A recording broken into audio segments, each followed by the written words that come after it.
ഇനി നിനക്ക് എന്തിനാടാ അറ്റൻഷൻ? നിനക്ക് എന്താ വേണ്ടതെന്ന് നിന്റെ അപ്പായിക്ക് അറിയാം എന്ന് വിചാരിച്ച് പ്രാർത്ഥിക്കാതിരിക്കണമെന്നല്ല, ഞാനിത് എപ്പോഴും പറയാറുണ്ട്. ഇത് കേൾക്കുന്ന പാടെ ചിലരുടനെ ഇതിന്റെ അങ്ങേ അറ്റത്തോട്ട് പോകും. അപ്പായിക്കെല്ലാം അറിയാം, ദൈവത്തിനെല്ലാം അറിയാം, പിന്നെ നീ പള്ളിയിൽ പോകേണ്ട കാര്യമില്ല, പ്രാർത്ഥിക്കേണ്ട കാര്യമില്ല, പുള്ളി നോക്കിക്കോളും. അല്ല, പ്രാർത്ഥന എന്താണെന്നറിയാമോ? ആ അപ്പായുമായുള്ള ബന്ധമാണ്. പ്രാർത്ഥനയാണ് നമുക്ക് ഈ ബലം തരുന്നത്. എൻ്റെ അപ്പ ഉണ്ട്, എനിക്ക് എൻ്റെ അപ്പായെ അറിയാം. പ്രാർത്ഥിക്കാത്ത ഒരാൾ എങ്ങനെ ഈ അപ്പായെ അറിയും? എങ്ങനെ ഈ കോൺഫിഡൻസിലേക്ക് വരും? അതുകൊണ്ട് ആ ബന്ധത്തിലായിരിക്കുക.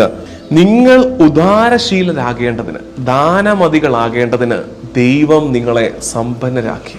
അതായത് നിനക്ക് ഈ കഴിവ് തന്നിട്ടുണ്ടോ കർത്താവ്? അതെന്തിനെന്നറിയാമോ? നീ ഉദാരമതിയാകേണ്ടതിന്, ദാനശീലം നിനക്കുണ്ടാകേണ്ടതിന്. നിനക്ക് സമ്പത്തുണ്ടോ? എന്തിനെന്നറിയാമോ? നിനക്ക് ദാനശീലം ഉണ്ടാകേണ്ടതിന്. നിനക്ക് മറ്റെന്തെങ്കിലും സൗകര്യങ്ങൾ, സ്വാധീനങ്ങൾ ഉണ്ടോ? എന്തിനെന്നറിയാമോ? ദാനശീലനാകേണ്ടതിന്. നമ്മളെ അനുഗ്രഹിച്ചത് നമ്മൾ മറ്റാർക്കെങ്കിലുമൊക്കെ അനുഗ്രഹമാകാനാണെന്ന് തിരിച്ചറിയണം.